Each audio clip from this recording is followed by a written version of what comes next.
Whoa, it's Clobberin something or other time or something like that. Hey, everybody. Whoa, my good dear friends. Welcome to Clobberin Times. Issue number 175 on YouTube, but 875 overall. It's of some just basic open geekness here, but with my good buddy Raymond Feliciano, author. I should say author. He's too good to be just called a good buddy. He's also a good buddy and an author. Raymond Feliciano, welcome, buddy. Hey, good to be here. I've been looking forward to this. Well, I have too, man. It's a chance to get to hang out and talk again, man. It's been a while. It's been a while. Yeah, it's been a while. Yeah, except for Global Geek Gang, but nobody ever gets to talk on there. So we know how that goes. But let me say some hellos to our wonderful friends who have popped up early in the chat. Of course, the great Phantom Outsider. What's up, buddy? Hey, Phantom. Arwen Avalon, beautiful lady. It is always lovely to see you, my dear. Another beautiful lady is Janet from Another Planet. I can't sing it like Raquel can, but I can quote a lyric. Every time I see the name Janet, I always think of the line from the Rocky Horror song, "Damn it, Janet, I love you." Boom. Remember that? I'm sure you've seen Rocky Horror, Janet. Well, maybe you haven't. I don't know. I can be sure of anything. But Janet, I hope you are feeling better. And it is wonderful to see you here, my dear. Thank you for popping in. We appreciate you. We appreciate all of you. The great Dave Bob, buddy. Hey, Dave Bob. What's up, bro? Always good to see you, bud. Snort a poopus Cuba. Again, I can't. Oh, there you go. Raymond filling in for Raquel there. Not as good as her, but I gave it a try. Well, who could be? I rehearsed it while I was preparing for tonight. Now we got some weirdo in the chat, RN Felicial or whatever. I don't know who that guy is. Yeah, well, better watch out for him. Yeah. Hey, mods, keep it on that RN character. Yeah. Here's a troublemaker. Yep. Renier is here from. Oh my! Well, see, I had to stop the chat so I could catch everyone. But Renier, another blow. What, dude? All right, guys, you better be on your best behavior. We had 3 beautiful ladies here so far, and I haven't even got to the bottom of the chat there yet. So lovely, beautiful Renier. It's so nice to have you stop by, my dear. Thank you so much. D. Bud Martin, buddy, part of the evil comic shop owners cabal. The new world comic shop order. Yes. Bop. Let's see. I think I'm like sure. When this thing jumps on me, man. Okay. Let's see here. Wait a minute. I would like to say hello to anyone who is here. Hang on, everyone. I'm getting there. Oh, Dad Man Walking. What's up, buddy? Hey, Dad Man. Good to see you. This chat jumps on me sometimes. Hope I don't miss anyone. The great Chris Persia, buddy. All right, Chris. Gatekeeper of this chat. The great Chris Persia. Master of all that is French Canadian. Matt Pott. Hello there, Matt. Good to see you, my friend. Thank you for popping in. My old buddy Pat S is here, brother. Hey, Pat. And Pat S, so now that I'm actually thinking about it for a change, Pat S, because I am so sorry. I forgot the other night when I had purple on, and you did try to remind me before the thing, but I don't check DMs enough on Twitter. It's just I just don't get a chance to see the Twitter that much. He is doing, and of course, there's a link in my description below, everyone, to the wonderful Purple Valkyrie's channel, Rise of Valkyrie, and he's doing a pre-recorded show with her. You can fill in the details about when they are, Pat S, and everything. You can let me know. We'll get that out there on what day it is. But I think she's doing a Rick and Morty. They do a pre-recorded Rick and Morty review show for you Rick and Morty fans out there. From my wonderful Purple Valkyrie, my good buddy Pat S. So that's great stuff. Stacy, I'm sorry. A new face has popped in. Stay at Home Podcast. Hello there, Stay at Home Podcast. Welcome. It is great to see you. Thank you for popping in. It's good. We always love seeing new people pop in, and we certainly appreciate you. Let's see. Hello, hang on, everyone. I'm getting there. I have to hold my chat back so I don't miss anyone. Then I always end up missing someone anyway because it's just it's a mess. Yeah, the chat can be wonky. Yeah, oh, the StreamYard's chat's terrible. I mean, it's fine on the YouTube side of it. I've never really had it's fast, but it's fine. But I should probably just use YouTube pop out chat. Um, well, if anyone else pops in, we'll try to acknowledge them. Let's see here, a few show notes, my friends, because this is open talk anyway. We're gonna, and I'm glad I got Raymond here to hang out with me for it. Let's see here. Tomorrow, same bat time, same bat channel, unless something happens and I get held up, but it's going to happen one way or the other. The Global Geek Game will return. Could not make it last Thursday for the first time. We had to call it because of a kind of a sort of a family emergency type deal, and I'm very sorry about that. Well, I hope tomorrow, okay. It's okay. It's just something with my one of my parents I had to take care of, but okay. It's okay. But tomorrow I will be out on the road tomorrow, but I plan to get it back in time to make this. It might cut it close, but we're gonna have it tomorrow. The gang of Global Geekitude shall gather tomorrow for some geekness. How about that? I'll be there. All right. I'll be there for the whole thing this time. There you go. And of course, Saturday night, we, unless something changes Saturday night. I always say that because you never know what could happen, right? Mm-hmm. That's true. Saturday night Star Trek. And it'll be these episodes of Star Trek The Next Generation. And let's get that silly thing off of there. Less than 1 month away, my friends. See, Mitchum, what's up, bro? Hey, Steve. Let's see here. Usually drop on Thursdays. Purple is doing a great job with them. Okay, on Thursdays. We'll keep an eye out for that. We'll get a time up there, brother. Appreciate it, man. Oh, wow. Arwen. Justice, the Planet of the Camel Toe People. Wow. Wow. Oh, boy. If we can't get Wesley out of there, can we? The justice would have been if they'd have killed Wesley. Yeah. Wesley sucks. Yes, everyone. Yeah, please I had remember. to say it first. Yes, I'm glad you got to say. As long as it's been said, that's the important thing. Stephen Thompson, there you go. Yes, I think that at the beginning of all of creation, when the universe was formed, it was basically determined right there at the Big Bang, or when God caused the Big Bang, whatever you believe, that there was going to be one constant of the universe. Many different people will try to redefine truth in their own image and make up their own mind about everything. But the one thing that the universe would unite on entire would be that Wesley sucks. There can be no argument. Oh, no. Not at all. I do not disagree, buddy. Yeah, man, he is bad. But anyway, 1 month from a little bit less than a month from now, Marvel Comics also sucks pretty much as much as Wesley now. Thing is, there were good things called Marvel Comics at one point, whereas there's never been good about Wesley. So you can at least say, yeah, but that Marvel comic was fair enough. And we can. And there's the thing again, opinions can vary on Marvel Comics. They can't vary on Wesley. He sucks. But anyway, but one thing that it should be a universal truth is that the Fantastic Four belongs to me. They're going to probably start trying to sue me for saying that kind of crap. So it's just an opinion, Marvel DC, and Marvel Disney, you jerk offs. Yeah. So there you go. But okay, I better word that properly. You never know how the lawyers are. So now that I'm monetized, I gotta watch that, right? Yeah. So the YouTube police. Right. So the Fantastic Four is owned by Crook, by Marvel, then Disney owns Marvel, but they were stolen, but that's their stolen property. Oh boy, we get in trouble for alleging that. Intellectual property theft by certain individuals. I'm not naming an individual, though, am I? So I'm okay. Nope. It's just a vague opinion and a theory, right? Uh-huh. But they were. Anyway, and we all know one thing for sure, that Marvel Comics is incapable, as they sit now, improperly celebrating the Fantastic Four.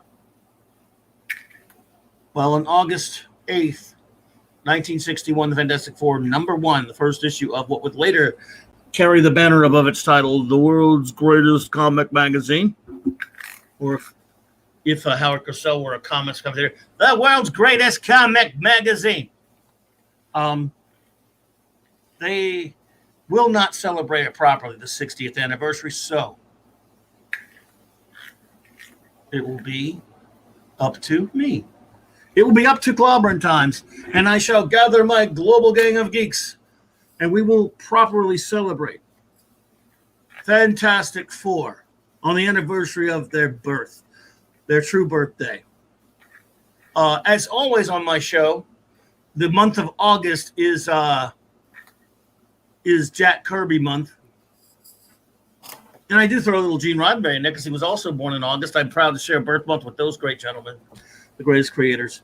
August will be Jack Kirby month anyway, but this will have a special presentation. Dave, Bob, Buddy, if you want to hang with us on that day, it will be a Sunday, August 8th, 2021, 4 p.m. Central Standard Time. You are welcome. If you were, I don't know who is and who is not a big Fantastic Four fan. Oh, I will be there. But we all know Raymond hates the Fantastic Four, so he's not allowed. Of course, Raymond's we all know, dude. Is there any doubt, man? Did you ever even doubt it for a minute? See, you're even in the picture. So yeah, you got to be subby. I got to be subby. Yeah, yes. Man. It's not a Kirby subby. It's not a Kirby subby, but it's a, it's Rami Buscema. That's a Ramita actually. Oh, Ramita. Yeah. And Thoth got to be a Silver Surfer. Brett Cohen, hello there. Hey, Brett. So Tucker Bano talk like it's news, but are confirmed as opinion. Think you're fine till you get a cease and desist. Thank you, Brett Cohen. Keep an eye on that for me, man. I'm could be an attorney. So, games, movies, and comics are us. Hello there. So yes. Well, Dave, Bob, dude. There you go. We love us some FF here around here. I mean, again, we've a few months back we did a Legion of Superheroes roundtable because both Raymond and myself also dearly love the Legion of Superheroes. Mm-hmm. So much so that the only superhero group that I love more than my beloved Legion of Superheroes is the Fantastic Four. And believe me, it's very close. I adore them. Oh yeah, Dave, Bob, just keep look. We're still a month away. We'll get you in, and we're gonna try to have some special guests and things too. I have a few special things planned. Obviously, celebrating the entirety of the wonder of the Fantastic Four, but in particular, we're going to focus on issue #1 since it's the birthday. We're going to do a lot of other things as well, but have you heard me talk of? And I've kind of put this out there because we're going to talk about it. A book called what's the name of them? Maximum FF.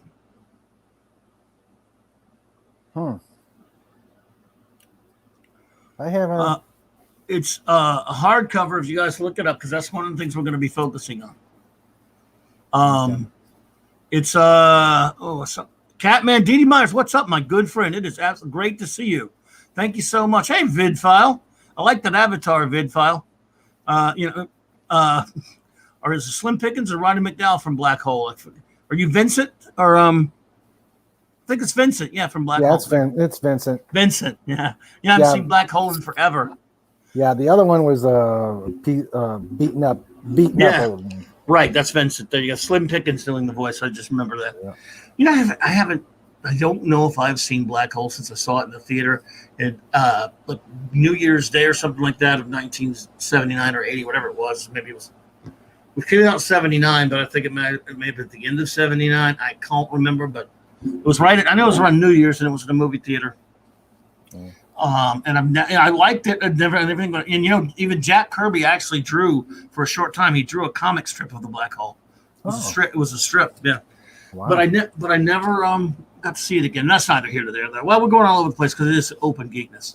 Of course. But yes, I Maximum FF, for those who don't know what it is, Raymond, is it's a hardcover. For those who are not familiar with the author, Walter Mosley,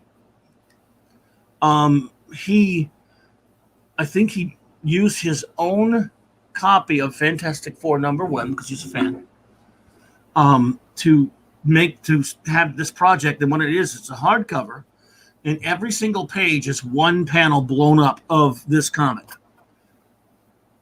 Each panel blown up, and it's really, really cool. And it even also comes in a, the dust cover. The dust jacket is actually, if you take it off the comic, it folds out into a huge cover of Fantastic Four #1 poster.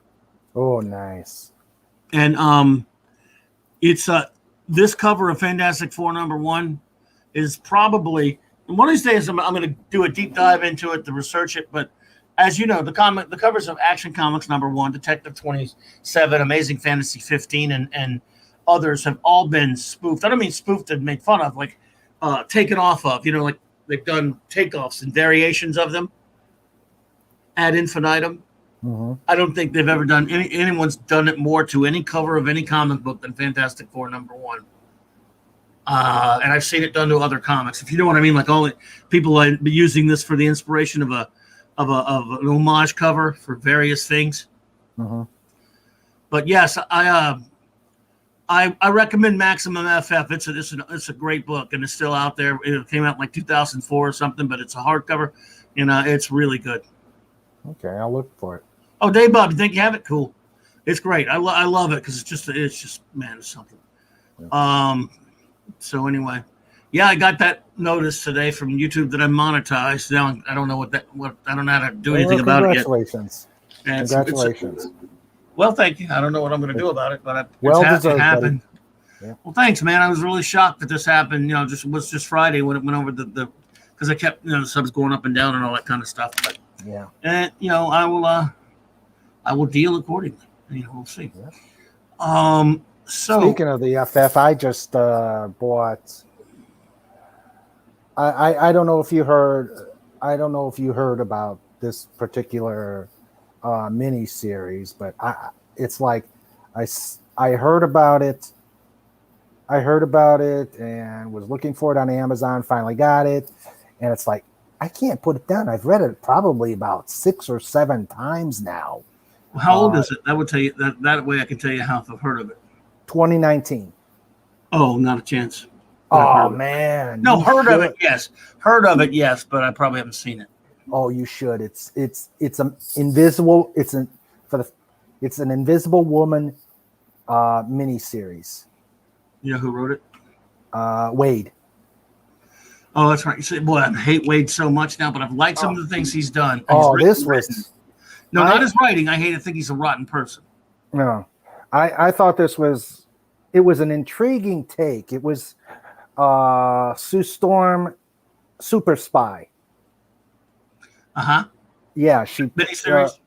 Yeah, it's a miniseries, and it takes that Sue. It's first started as Sue Storm, and then it became Sue Richards, and it was she worked for Shield with partnering with someone, and it's just you may hate Wade or like Wade. This is an amazing series. I just could not put it down. Oh, he's done a lot of good comics. I'm saying he's a rotten person, but that shouldn't always stop you, except he's done some really atrocious things. He really is a complete monstrosity, in my opinion. It's tough to read something new by him, but I trust you, so I will definitely. Yeah, and it's got Toxic Male. It's got probably the sexiest rendition of Sue Storm ever outside of Kirby. Wow. So who did the art? Agent Decimo. Good to see you there. Phooey. I don't know who. I don't have it right now. I don't remember who did the art. That's fine. Long you say it's good. So. Oh yeah, she's. Yeah, it was a very good. It was a very good take of it, and it's how many issues? 5 issues. 5 issues. Okay. Yeah. Well. Good. And there's a recommendation to everyone. And this is something that is fairly recent. There's probably a trade already if I know Marvel. Yeah. I've noticed that it's hard to draw Sue. Yeah. Yes. Yeah. I would say so. Thank you, Clob. There you go. By the way. Yeah. Oh, Pettis. Let's see. Here you go. Everyone, before we go further with that, I think Raymond has written some things. In fact, he's written a lot of things. Well, it's a lot of things. It's more than one thing. It's two things, and this is going to be three things. Two books, but one on the way, though, right? Yeah. Two books right now. All's Fair came out last year, and I wanted to do signing events for that, but you know what happened. That put a kibosh on that. Peacemaker came out in April, and I currently have a third book out, or not out, but it's in the editing process, titled Blood Feud. And, excellent. And I actually started typing some things for a possible fourth book. I can't believe I'm going to actually try and get a fourth book out. So nice. Yeah. Yep, it's there's the link in the chat, by the way, that leads to I think all of it. If I got the right one in there, and I'm pretty sure. That gets that'll get you into the two books. But if you want to get into, I've got a website where I've got the links to the books. I've also, with the help of Fet for Hire, he's absolutely amazing and has been really helpful. Yeah. If you've seen the cover for Peacemaker, it's just outstanding. And he's helped me get some stuff that I've put onto Zazzle. So I've got some promotional items for the Dolphin Wars in Zazzle, and the link can be found on the website. Oh, it's on that site there that we have the no, link. I'll put it on the. Put that through there then. Right. Okay, do that. You're a wrench. You can just put it in the regular chat if you want. Yeah, I'll do that. Pat S said, "Oh, dude." Pat S says, "But I should have a $24.95 membership." Yeah, dude, memberships come on, not me. No one wants to join this thing.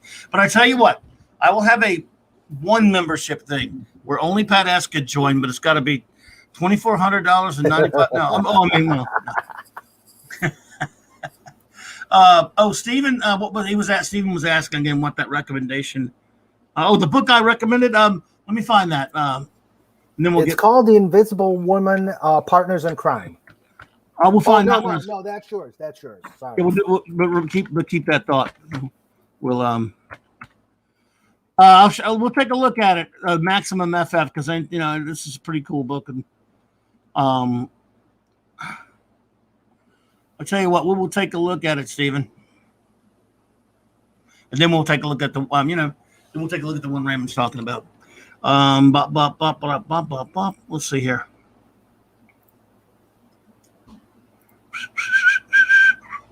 Alrighty. Takes a second here, folks, with this. I love StreamYards. No, StreamYards can and my computer's really old, so like me. Okay, this book here. There's that cover, and if you look at that cover, that's so cool because it folds out into that. Like I said, it folds out into a big a big poster of the issue of number 1, which I should frame one day. Talk about a huge frame that will take. Yeah. Now let me see if there's any examples of the pages. Here's something that's pretty. You can kind of. Here's an example of it. When you fold that, look at all those. Look at on the back of that cover. And all those got the whole comic on the back of the cover. And there's an example of the book open. See, each page is one panel. Wow. It's really cool. Yeah. Yeah. So, and then again, it's still relative. I mean, I was afraid when I started thinking about it again, when I pulled it out and I was going to start telling everybody about it. It's going to be one of those things. You know how it happens. When the book comes out, it's like stupid money. Mm-hmm. But no, this thing, from what I can see out there on Amazon or whatever, as far as I know, is relatively affordable. Yeah. And the art looks for a reprint. That art looks pretty clean. Oh, it's beautifully reproduced. Yeah, they took it from a really good copy. Beside that, they cleaned it up, I guess. And again, having it blown up to a panel like that's just so cool. So it's all of issue number 1 because it's one of the most important comics ever. Right up there in the top 3 or 4 most important comics ever made. I mean, obviously, you could certainly argue Action Comics number 1, and the Detective Comics 27. Captain America number 1, Sensation. Well, then when you pass that, then you get into FF number 1 and Amazing Fantasy 15, and some of the most influential, important comics ever. Without whom, without those. Yeah, definitely. I mean, this one really changed the genre. Certainly did. Some could say it saved an industry. Some have said that. Yeah. Now let's see here. Now you were okay. It's called Invisible Woman. Invisible Woman? What are you again? Partners in Crime. Partners in Crime. The artist was I'm going to screw up this name. Mattia de Ulis. And Adam Hughes did the cover. Well, that would figure. Well, they really are being toxic. Yeah, I've seen this cover. Go to if you go to. It looks probably a trade already. Yeah, if you go to the sample that Amazon's got, there's some art right there. Let's see. Yeah, go to let's see. I was just looking on the free sample for the issue, and it's like the second panel. And I mean, I'm like, man. Wow, they did Axe Marvel did a comic and made her look like a woman and female and everything. Wow. Oh yeah. Well, Wade has written some good things. Just he's a JAG off. He's a JAG officer. Mm-hmm. Yeah. Yeah. It's something I just could not put down. Just it really explains a lot of her psyche and why she, to me, it really defines why she's more defensive in her fighting style than offensive.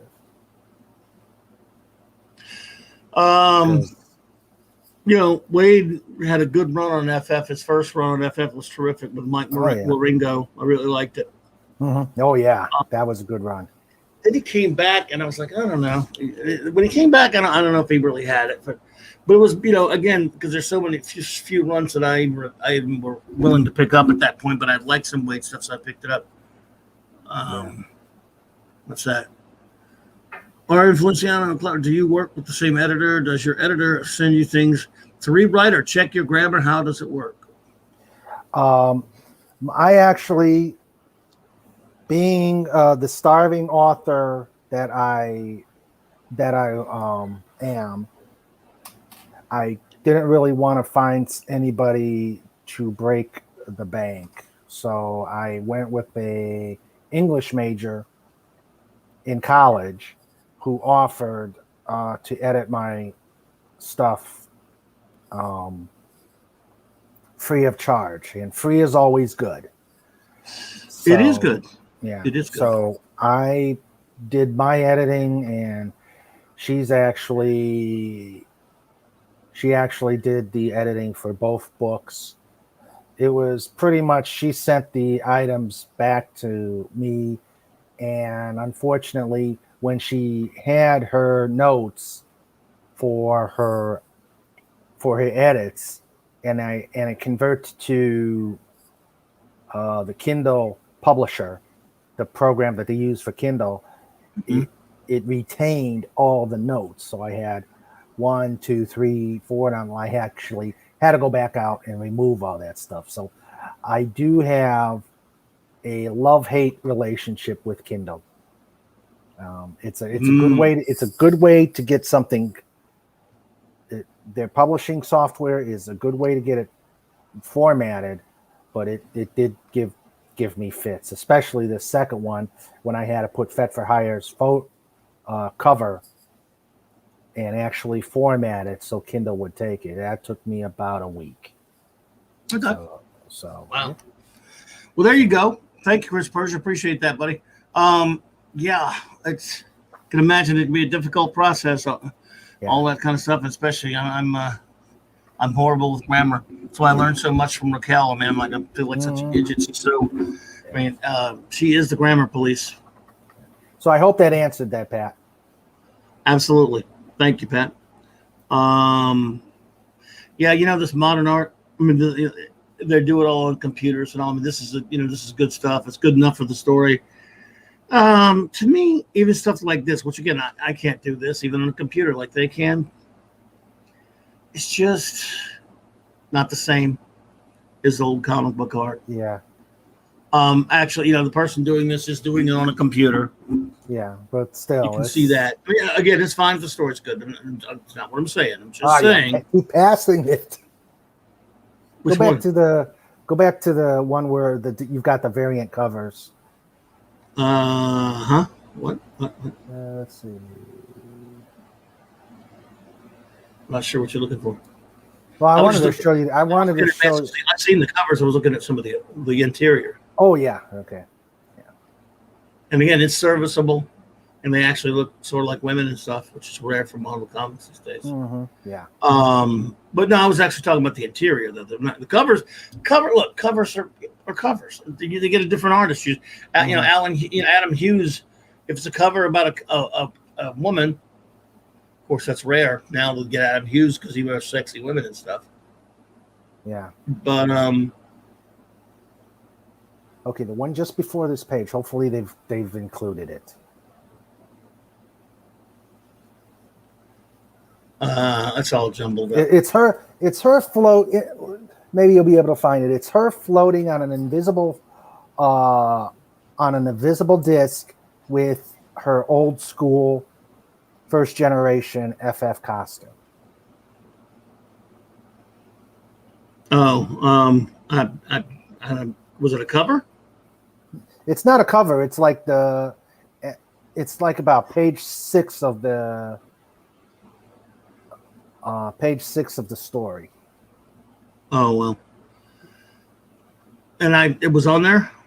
Yeah. Oh God, I don't know how to find that now. Let's see. Does it matter? Is this something important? No. It's just probably the sexiest rendition I've seen of her. Oh, okay. Yeah. You see it? Nope. No. I have no I wish idea. I could share You this can, Amazon. if you want. Okay. Yeah. Hang on. Okie doke. You got something to share? Yeah. Okay, got it. Okay, there's the screen, and all right, let's see. You see it yet? Okay. Gosh.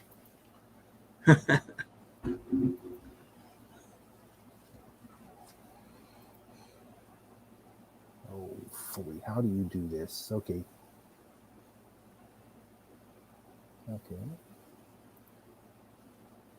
Oh, Chris, I already got rid of it. I have to find it. But you can share it. If you can find it, just share it.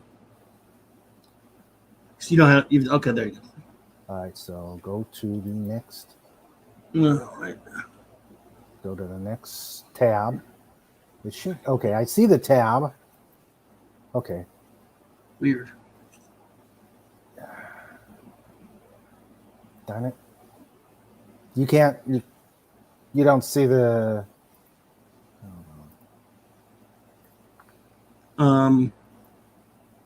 Oh, yeah, there it is. Yeah, is that what you're talking about? Yeah. Oh yeah. That's we were seeing that. Yeah. Yeah, that's absolutely amazing. In my humble opinion. Nice. Yeah. Wow. Let's face this, man. Recursion there. I mean, you got like a ton of. I'm gonna stop before we all get dizzy. But yeah, FF was glorious. Yes, Dave Bob, he is. He's a big red something or other, that's for sure. Yeah. He's a big red, all right. Mark Wade. Yeah, he's a punk, but he's written some good comics. OBS effect, yeah.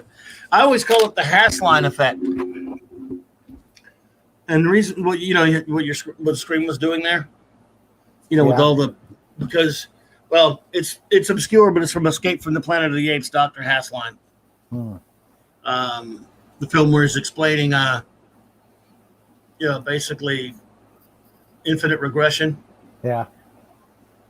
Picture of the artist taking a picture of the artist painting a picture of the artist painting a picture. Yeah. Snortopopus has got a good statement. He's reading the books, working on the second one, and full of plot twists and turns.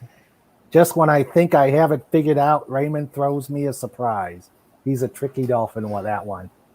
Why not? Which book? You said book, so maybe he's past it. Maybe he's on the next one. Maybe he's on number 2. Oh, yeah. Wow. Excellent. Yeah. So, go ahead. I think that plot twists really help the story. I mean, if you've got everything figured out all the way, then to me it's boring. That is, of course, always the case. Absolutely. My question, number 2, there you go. My question is, without spoiling too much, do the Dolphins win the Super Bowl? Let's see. Do the Dolphins win the Super Bowl? That's my Karnak opinion. Pretty bad. No. So they haven't even been there since 1984, and they haven't won it since 1973, so no. Yeah, and I'm a Packers fan anyway, so. Oh, there you go. Yeah. But you couldn't have done a book about, like, training Packers when they worked the same, so you had to go Dolphins. I did not know you were a Packers fan. All right, okay. I actually was a Cleveland Browns fan, but my Browns team went to Baltimore, so I had to find a new team. I always felt bad for you Browns fans. Losing your team and having Ozzie Newsome, of all people, leave with it. Yeah. Art Modell is, because you know what? Even though I was loyal to my team always, I always had a soft spot because I love NFL history. Don't worry, we're not going to talk sports everyone that much, but yeah. I actually loved the Browns in the 80s because I loved Bernie Kosar, and I felt so bad for him. I wish they'd beaten.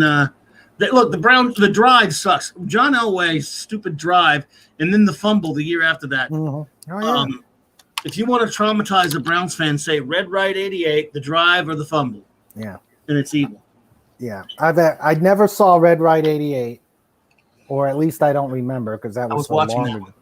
That was so long ago, but I do remember seeing the drive and the fumble. Red Right 88 was a few years before that. Sam Rutigliano, Brian Sipe. All they had to do was, it was a playoff game. It was the one, the playoffs, the year the Raiders went and won the Super Bowl as a wild card team. Was that in 80 or 79? Well, it was the 80 playoffs. It was 79 season. And the Browns were the cardiac kids. All they had to do was kick a field goal. And for some reason, Sam Rutigliano threw the football in the end zone. I remember, yeah. And it was intercepted. Brian Sipe picked off, and it Red Right 88. And that, of course, yep. Then you get a game away from the Super Bowl. And, it's not Marty Schottenheimer's fault. People need to leave Marty Schottenheimer alone. He wasn't on the field letting them go 98 yards. No. See, D-Bud's a Raiders fan, so he remembers Red Right 88. Yeah. I think I was on duty on night shift when it was going on, so I never really saw the game. I think I heard it on radio. I watched that one. I remember. We got 2 Raiders fans. The great Eric Kay is here, also a Raiders fan. Hey, Eric. Raiders belong in Oakland, not Las Vegas. Not even Los Angeles, really, but they did get the Super Bowls there. But again, then the fumble, but the fumble by Ernest Biner, terrible. In the end zone. Right at the end zone, anyway. In the end zone. Oh. Well, almost in the end. He was right at the cusp of it, but yeah, yes. Dude. However, people forget certain things. He did fumble. He had the ball stripped. But You were down like 21-0 in that game anyway, and then he's the only reason they even had a chance to win that game was Ernest Miner. But then he went on. They traded him, and he won a Super Bowl with Washington. So, but it's a damn shame that kind of stuff happens. But I'm the same way, Dave Bob, dude. I loved my Saints, my beloved Saints, for 50 years. I loved the NFL for 50 years, and they betrayed me and broke my heart, and I had to stop. To hell with the NFL. But that said, I always feel bad for Browns fans, buddy. The Browns have. I love this. I love NFL history. So there's a show called Top 10 that used to run on NFL Network. I remember that one. I remember that show. Yeah, I was just watching gorging on a bunch of them just recently, watching them on YouTube, and I was watching the one the other day, Top 10 most snake bit franchises, and it was the Browns got number 1, dude. Yeah. The Browns got number 1. Getting in there, almost there, and then. Yeah, buddy. That's right. So, yes, everyone. We've got, let's see here, that FF show coming up. We got the Global Geek Gang tomorrow. I'm trying to figure out what will be our next roundtable for the Global Geek Gang. Since we're doing that thing for the FF, we're going to wait on that one. But probably later in the year, we'll do one. We're going to do one for Captain America because this is the 80th anniversary of Captain America, and Marvel is dumping all over Captain America. Oh yeah, I saw that. I said, it's pathetic. It's absolutely disgusting what they're doing to Captain America. Oh, by the way, I forgot one show note because I forgot to. A week from tonight, because a couple weeks back, Flash and I did our top 25 countdown of our all-time favorite movies. And a week from tonight, we will be back to do our top 25 all-time favorite TV shows. Because we had just a wonderful time doing our movies list. Everyone was really great. It was a wonderful participation by everyone. So I'm hoping everyone is as enthusiastic about TV as they are. What's that, Janet? Let's see what Janet says. Oh, cool. Well, cool. Well, I hope Night Court's in the conversation. Well, you never know. I will tell you this. I like Night Court and everything.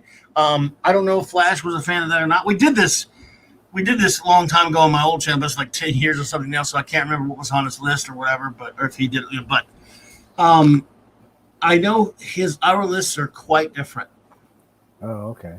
Just like our movie list, quite different, very diverse in terms of that. Mine's really, really geeky. My movie list was ridiculous geeky. It's like a list of, for the most part, like the list of a 12-year-old in movies. And he had some more.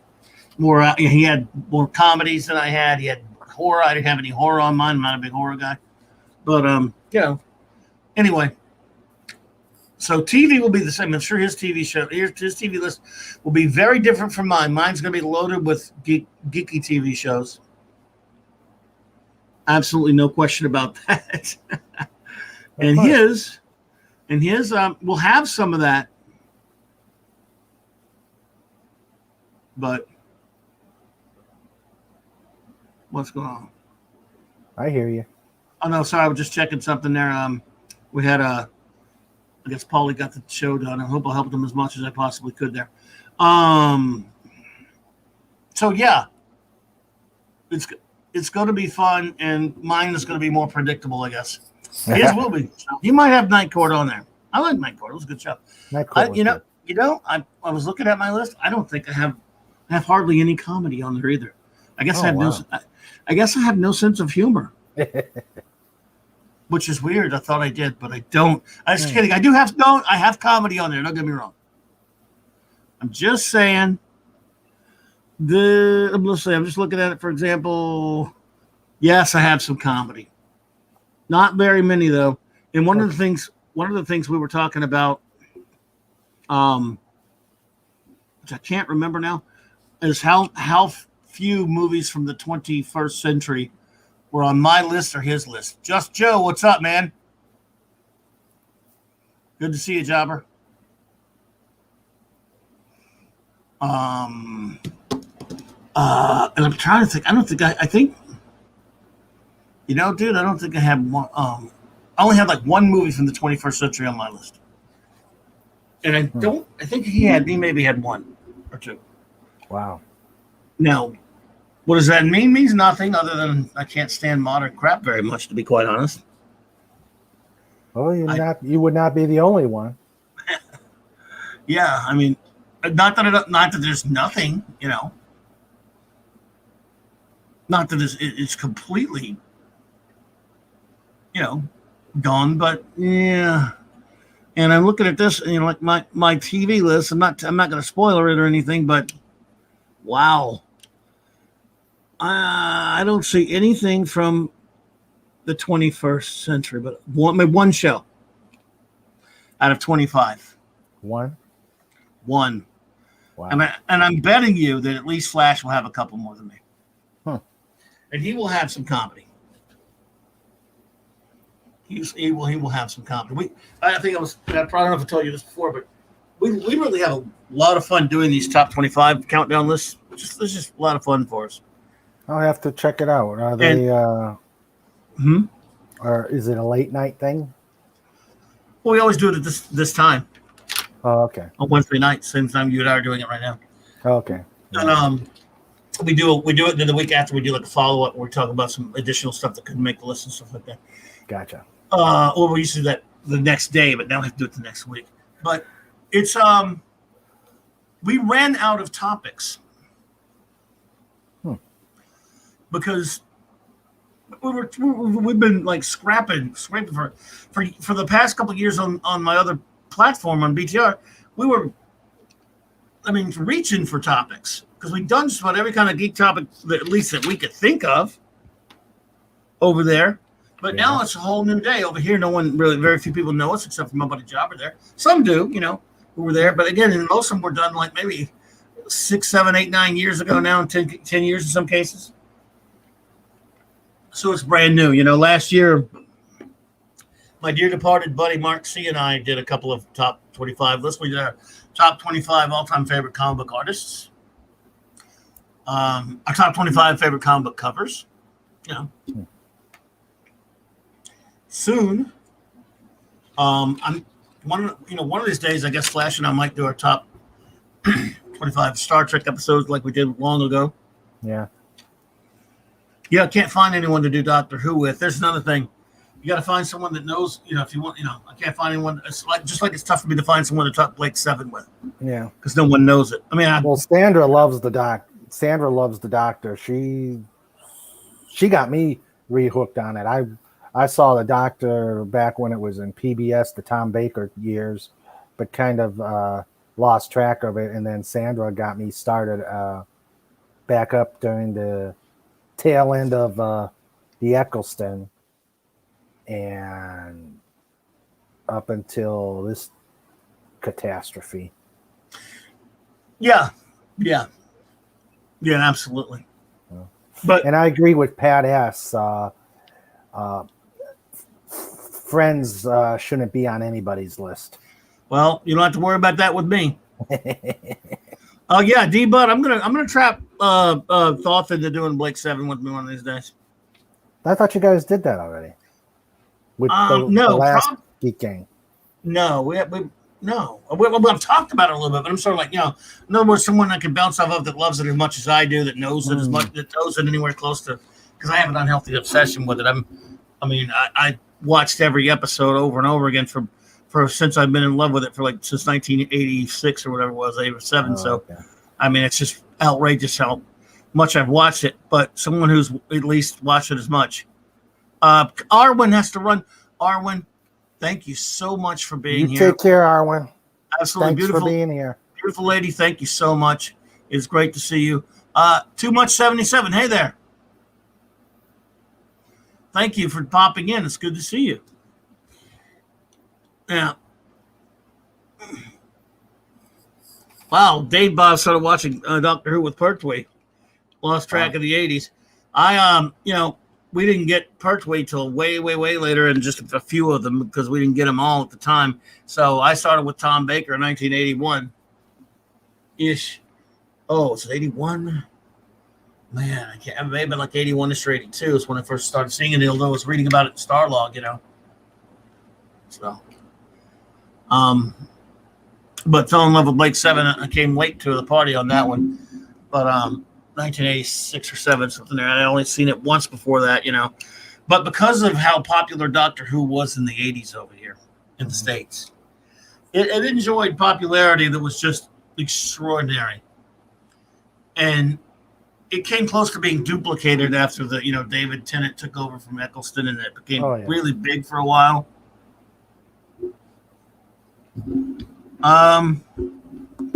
Pat S is predicting my top 5. Let's see what he says here. Firefly, The Prisoner, Blake 7, The Hulk, and Gilligan's Island. The Ferrigno one, I'll bet you. Well, I'll put it to you like this. You may have at least got two from my top 5, which isn't bad. No. Pat S, that's not a bad. You may have got 2 from my top 5 and maybe another one that makes the list at some point. But I'm going to just go ahead and spoiler everyone right now. Gilligan's Island, I have every love and respect for as a kid. It's not on my list. It's not on Flash's list. But it's kind of an inside joke of, it became an inside joke of being number 1. There was no disrespect to the show. It was a fun show. Who didn't love Gilligan's Island as a kid? Mm-hmm. It had Ginger and Marianne. If that wasn't enough for you, I don't know what's wrong with it. Yeah. But I loved Gilligan's Island as a kid. It's just, maybe not so much the reunion movies. Yeah, those. I only saw one reunion.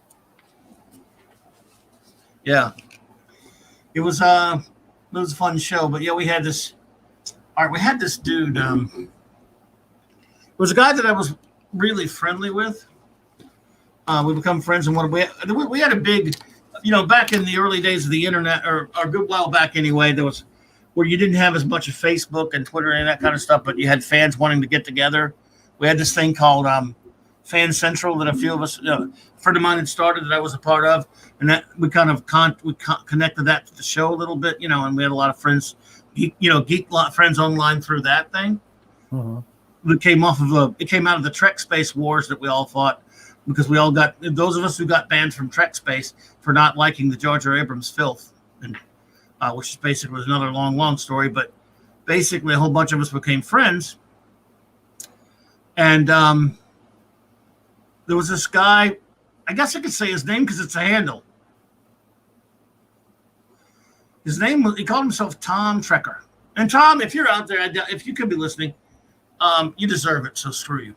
Because we were friendly, and then he just, due to a certain event that happened that I won't go into in 2016, he decided that he presupposed that certain people liked a certain individual and decided he doesn't like them. I think you could read through the code there. You could probably read through the code through the initials, something to do with the color orange. He just presupposed anybody because he doesn't like, he's one of those. Anyway. Yeah. But we were friendly, and he used to come on the show all the time. And I even let him substitute for my show on my show one time. I let him sit in for it, but that was bad. So, but a gentleman, and he was like he was a professor who claimed to teach us. He actually taught a university class on Star Trek. Yes, that's been taught in college. I think I've heard of some of those. Right. So anyway, according to him, he did. We were very friendly. I liked the guy and all this kind of stuff. Janet, I love Columbo. Great show. I just watched the Nimoy episode a couple weeks back. Great show. So anyway, I was doing the show with 2 different friends, Flash and his son. And BJ and the Bear, hey, BJ and you just predicted my number 1. Damn it, you let the cat out of the bag, Steven. No, I'm just kidding. Spoilers. But I think that's Snortopupus's one. So this one of my friends who was younger, he was Flash's son. He had Star Trek: The Original Series at number 5. We count down from 25. We count down from 25, right? So the guy started giving him all kind of crap about having him at 25. Hey, Mark D. Mark D with a C. What's up, bro? Hey, Mark D. So he was mad at him for having that on his list. You know what? It's your list. You can have anything you want on it. You can't be mad at somebody for a favorite. And it's not like he hated the show. He just had it at 25. It was too low for him. And he was ragging on him the whole time in the chat and being a jackass. I'm like, look, people, it's a favorite list. I said, you can have what's on your list. He's got what's on his list. But he was whining all the time. He's got Star Trek 2 letters, Star Trek, all this kind of crap. So my friend really just got tired of it, so he really started messing with him, and the guy starts sending me private messages like a baby, like he's being mean. It boiled down to he's being mean to me. Wham, wham. Like, oh my God, what are you, 3? Who cares? I mean, you started it anyway, if we're going to be honest. So I was like, oh, dude, I don't have time for this. I'm doing a show. So we get down, the next day he's really mad at him because of how low he had it and because he started teasing him. He started teasing him back after the guy started the fight in the first place. Well, then we're doing the follow-up show, and he has to send us what his favorites are. And we're figuring he's so angry that Star Trek, the original series, is all the way down to 25 for this one friend of mine, that it must be at number 1 for his. But guess what number 1 was for him? What? You just Gilligan's Island, not Star Trek, the original, which is, look, it's perfectly fine if that's your favorite. Uh-huh. But you're called Tom Trekker. You're whining about someone else having Star Trek original series too low. And he has like the original series after Twilight. So like he had like a 3 or 4 or whatever. All fine and good. But what is wrong with you? Gilligan's Island. So we started teasing him about Gilligan's Island. He really got pissed. Oh. We're like, dude, you started it. There's an old saying, buddy. Don't start nothing. Won't be nothing. Finish. Yeah. Yeah, won't be nothing. And hey, look, yeah, another one is, if you can, don't dish it out if you can't take it. Exactly. Snow dub music and entertainment. Good to see you, my friend. So that's why all of a sudden the other night we were talking about this in Flash. I think was it you, Jobber, that mentioned Gilligan's Island or one? Because we kept we always razz each other about don't put Gilligan's Island. And if Gilligan's Island is your favorite TV show, more power to you. Probably in my top 5 would be I know I'm not going to say what place, but Hogan's Heroes. That is I love Hogan's Heroes. Oh my God, that is probably. It couldn't be made now. Oh no, it couldn't be made. No, could not be made now. Oh yeah, the original Outer Limits is a great show, guys. Oh yeah, I love Hogan's Heroes, man. Yeah. And by the way, we're keeping animation separate from it because we're going to do an animated show at some point. But I am anyway. But anyway, and here's the thing: 20 is just as with movies. 25 ain't a lot. No. If you watch TV forever, even though they ain't much new. So when I whittled it down to 25, it was really brutal whittling the movie list down to 25 favorites. That's why we did the follow-up show and talked about a lot of other movies that we loved. You could easily do a top 100 and it would be enough. Manimal. Manimal. Automan. Automan. Automan lasted 6 episodes. And there's the thing, there's so many great shows, man. Yeah. So many great shows. And when you pick out, remember everyone, it's a favorites list. Mm-hmm. No one, I'm never big on these lists. I don't know about you, Raymond. You pick it and it goes to the best. And it's like, well, you're saying it's the best, but that's your best, not mine. And sometimes they get people to vote on. It's all subjective. It absolutely is subjective. And, Forbidden Planet made my top 10, Dave. But it's all subjective, like you say. And they're favorites. They mean more. For example, a bunch of highfalutin critics might think some movie's the greatest thing. It's the best. Yeah, well, if it doesn't mean, not everyone sees it that way. A lot of people just have something, going on where they love it more. I mean, they love a movie that wouldn't make all these critics top 100s, but you're a movie critic, so you know better. Well, I don't care if you know better. I'm going to watch what I want to watch, No. Exactly. It's my money, and it's your money. Yeah, and then when it's also, it's my opinion, and you know what? When it comes down to it, my opinion is the only one I own. Exactly. Don't control anyone else's. Don't want to. Unless they like filth like STD or something, they don't want to control. Just kidding, everybody. You can even like whatever you want to like. Yes, Janet, I love the A-Team. So they're talking about TV shows in there. Oh, the A-Team. I love the A-Team. Yeah. Yeah, I mean, it was goofy now, but that was what was fun, so funny about it. They were just every episode you had to treat BA in the flying. They had to drug him and all that stuff. I don't know why he didn't just kill them after a while. Well, look at all the times they just shoot a lot of ammunition and then it don't hit a single. Oh yeah, they will spray like a crowd in this apparently obviously in this nothing. Yeah. Or my favorite is when they crash in a helicopter or a car crap. They get out and they throw their hat down. Dang it, that sucks. Yeah, but not a scratch on them. Like, yeah, okay. Yeah. But we love it. That's the charm of it, isn't it? Yep. Oh my favorite Martian, the Carol Burnett show. Oh yeah. Oh God, yeah. UFO. UFO. Wow. That's one I have not watched in a long time. UFO, the Jerry Anderson show. Right? Yes, definitely. Yeah, that's one I would like to watch. It's been a while. The Invaders. I love the Invaders.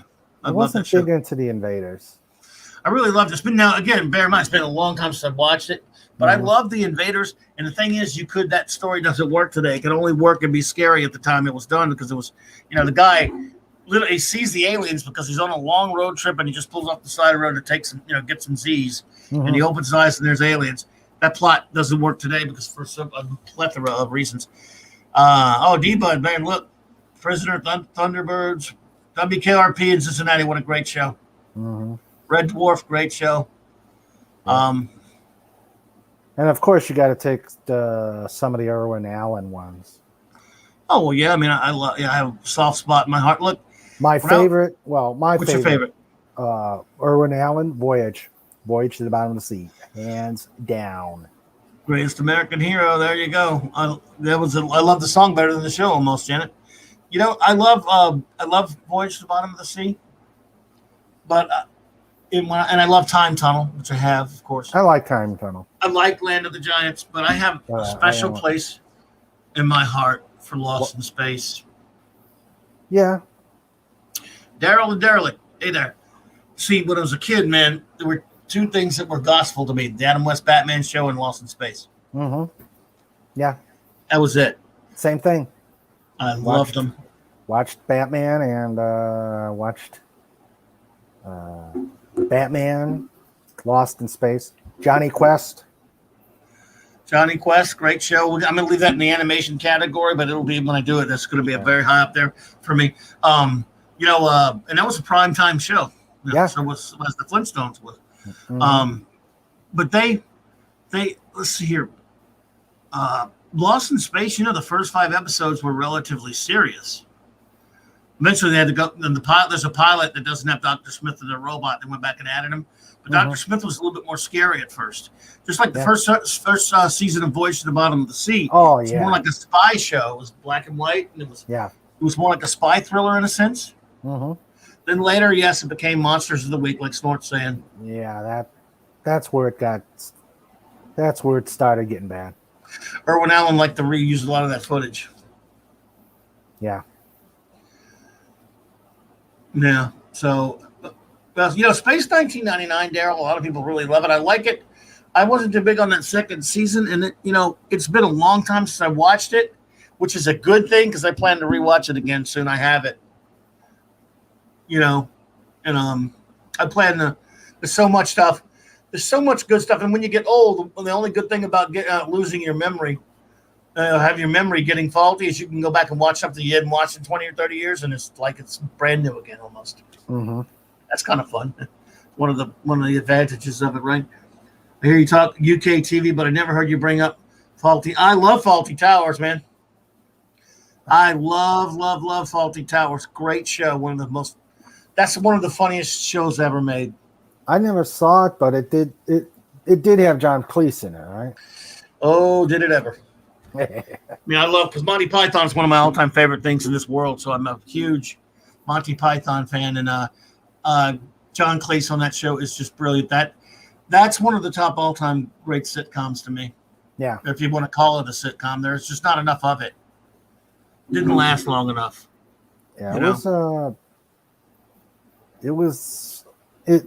it had to be an acquired taste. Yes. If yes. you were into the British humor. And I am big time. Kogi Pan, hey there. Mando Mark, hello there, buddy. Good to see you. I loved, of course, Blackadder. You know, I love Red Dwarf. Yeah, I mean, and I love so many shows. I'm actually a big fan of I love westerns, but strangely enough, even though I do love some I love so many Western films.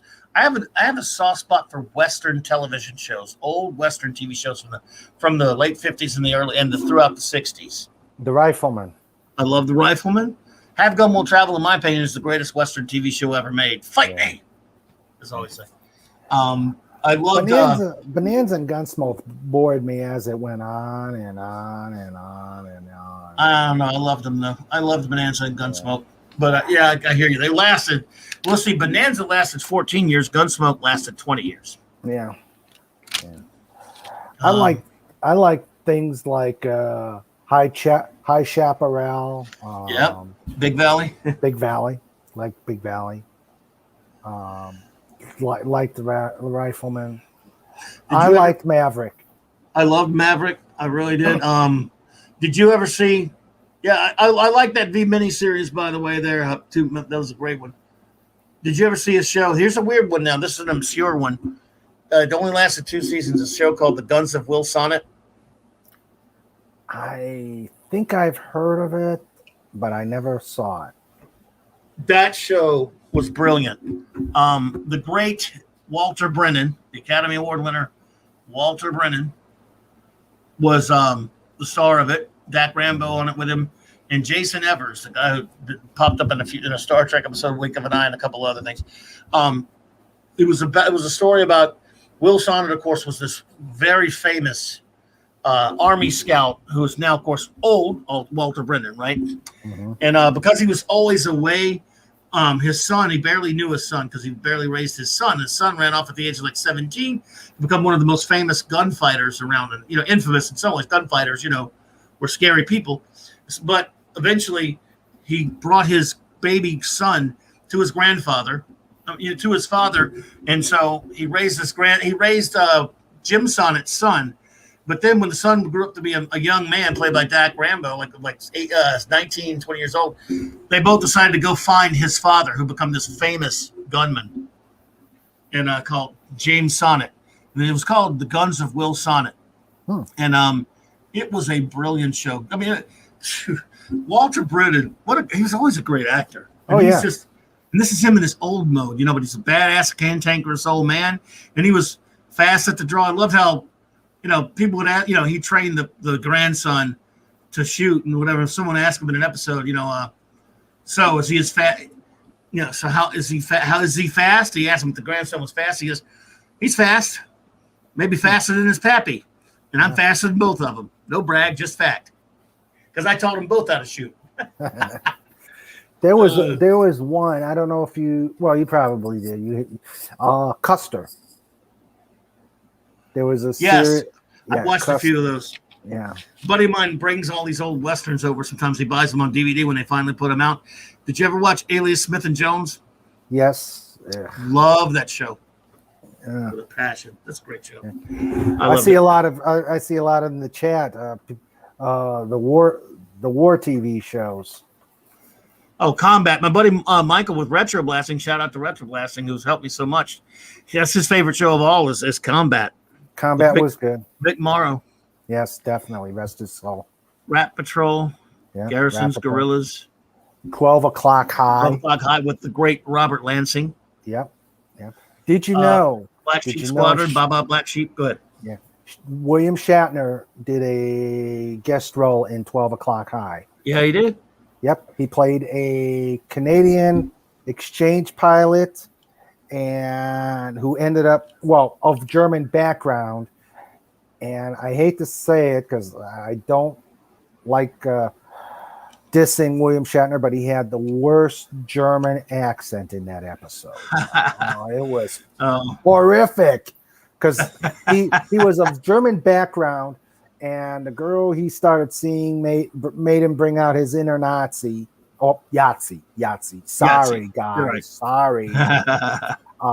Made him, and his German accent was absolutely horrific. Love you, Bill. We still love you. We still love you, Bill. Yeah. Sky King, I do remember, Dave. Yeah. Absolutely. She's the sheriff. Jobber. Black Sheep Squadron, originally called Baba Black Sheep. Yeah. Oh, if we're talking PI shows, though, I loved Mannix, but dude, Rockford's the greatest of them all, Pat S. Yeah. I liked Magnum. I liked Simon and Simon. I liked Mannix a lot. I like a lot of great ones. But when it comes to the PIs, the king of the hill is Jim Rockford. This is Jim Rockford at the tone. Leave your name and message, and I'll get back to you. Yeah. And then it would be, every episode had a different message. Rockford, ain't very funny. I ain't laughing. You got to get yours. And the music would start.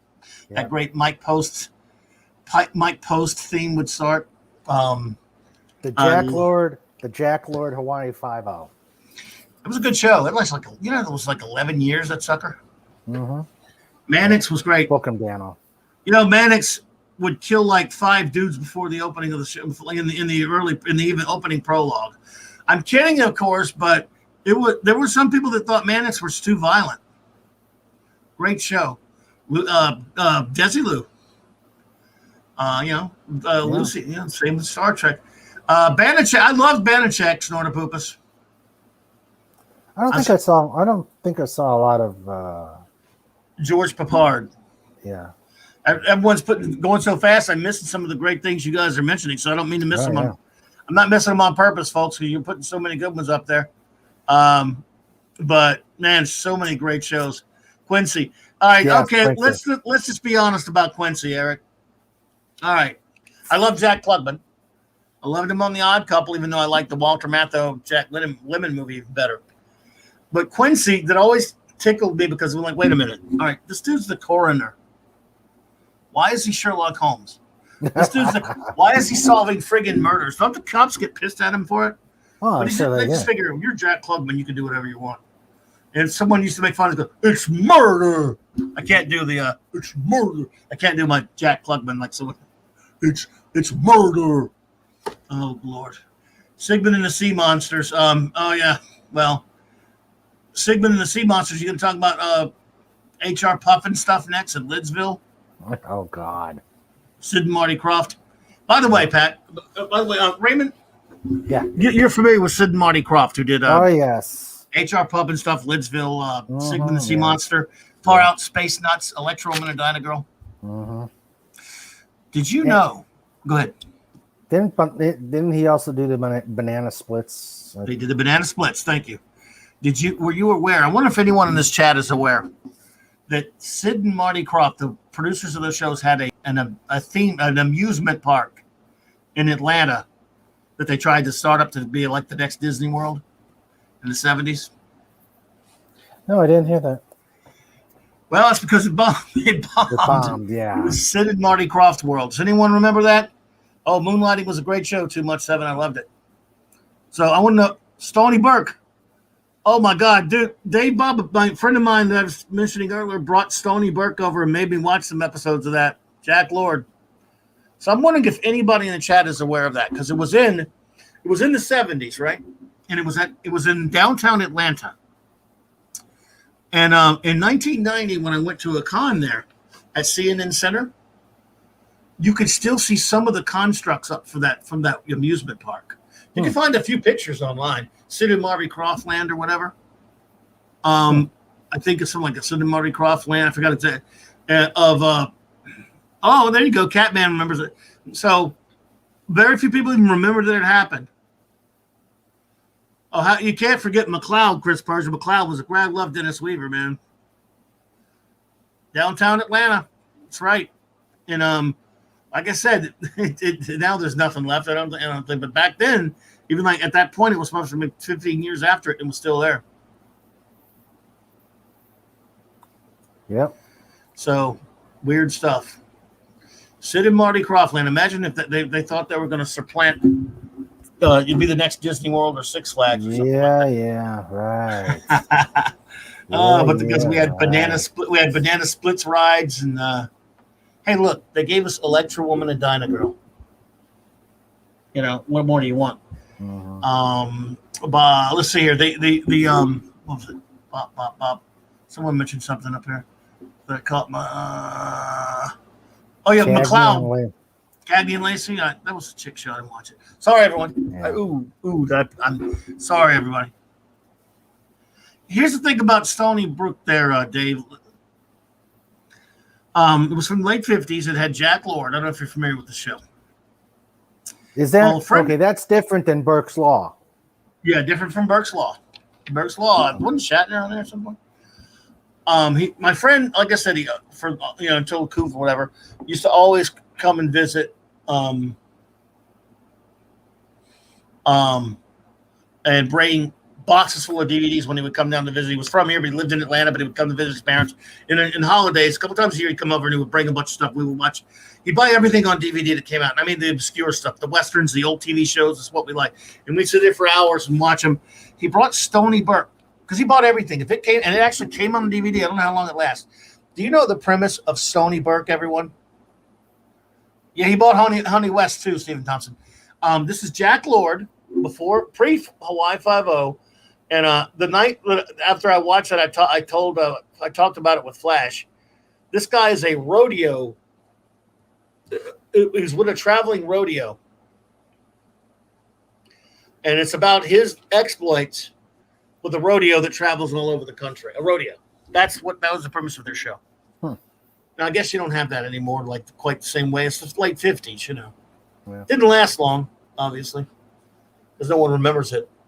But Dave Bob remembers it. Canadian Spider-Man, what's up, bro? Hey, Canadian.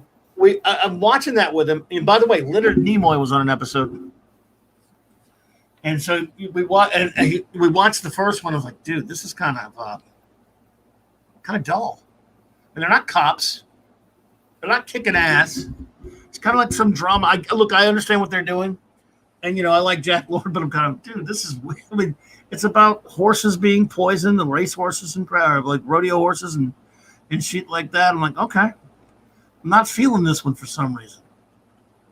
But, but I said, but we have to watch the Nimoy episode. So, of course, we did, But, needless to say, he didn't play Captain Kirk, but he did play Felix Leiter, and then he did play McGarrett. Yeah. And, yeah, and again, Hawaii Five-0 was on forever. Yeah. Still better than the reboot. Don't make reboots, please. Hollywood. Stay away from reboots. No, never learn that. No, I know. They'd rather rehash crap than tell good stories. Dave Bob was 3 or 4 years old when it came on. Oh man. Well, thank God for syndication. I got to watch stuff like Burke's Law. I don't know why my parents watched The Farmer's Daughter. I'm like, oh my God. So yeah, I got to see some pretty old stuff, but some good, some bad. I remember Riptide also. Riptide. Man from Atlantis. He brought those over as well. You named the show. Some bitches brought them over here. We watched because, of course, I watched it. They actually came. Man from Atlantis, the movies and the short-lived TV show came out, and of course, it was a Marvel comic as well. Mm-hmm. Came out on DVD. Believe it or not, I think Warner Archive puts a lot of that obscure stuff out. Yeah. You know what else they put out? You ever watch a show called Search? No.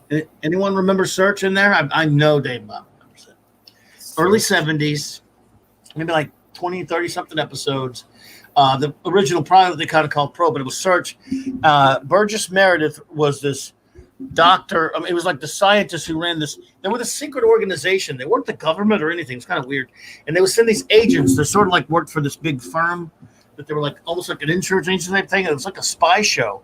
And they had these high technology that where their agent would go out into the field, played by Hugh. Oh my God, Hugh. Oh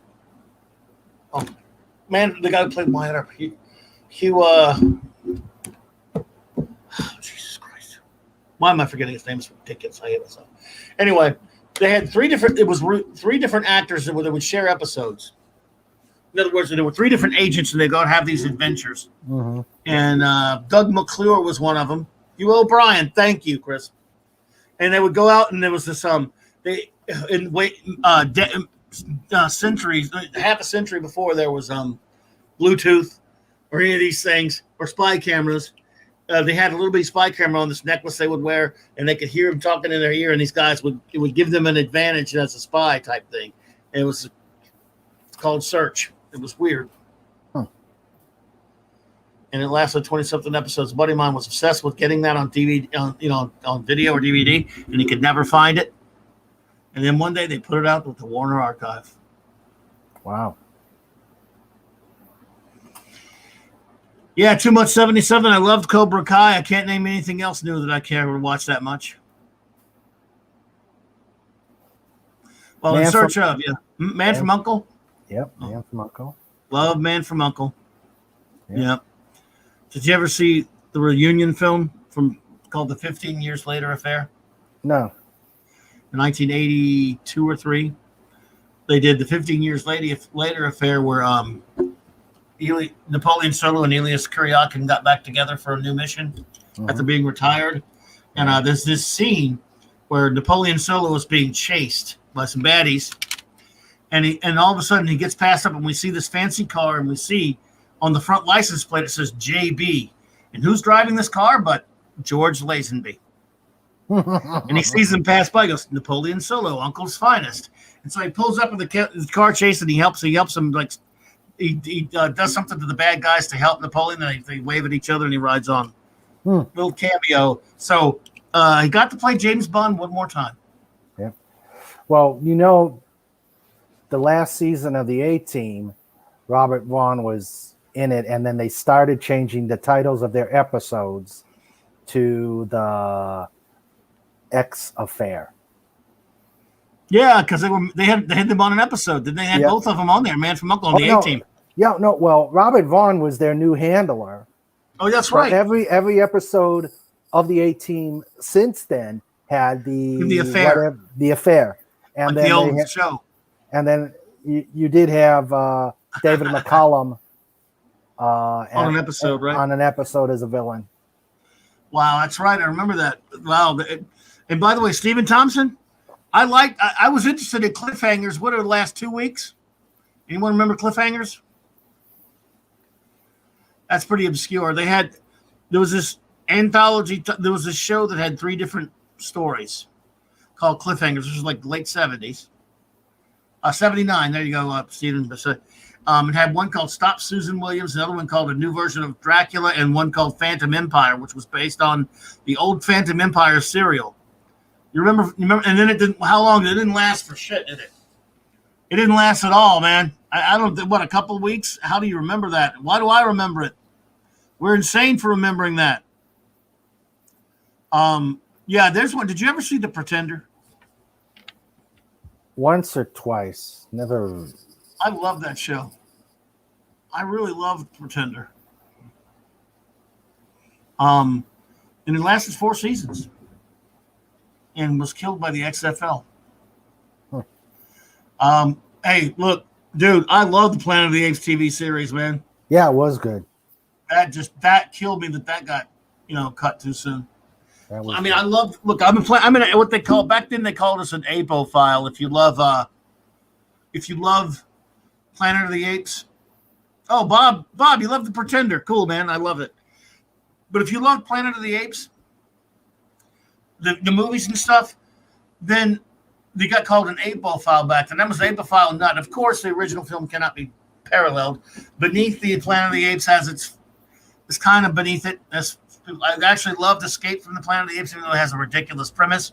Conquest has its faults, but it's got good things. Battle is terrible.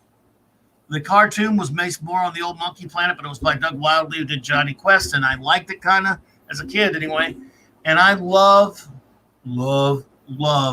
the short-lived 14-episode Planet of the Apes TV series.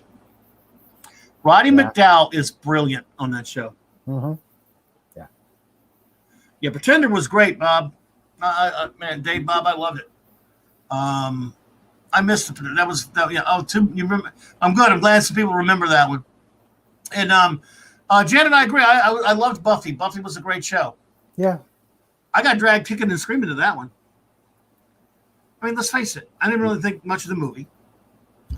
And I was hanging around this at a friend's comic shop. I got a friend of mine. I got him a job there, and I'd go pick him up. We'd go hang out after work and stuff like that. But every time I would go to the shop when new comics were out, and it was late, and everybody's watching Buffy or whatever, talking about Buffy. I'm like, wait, you watch Buffy the? And let's face it, it's called Buffy the Vampire Slayer.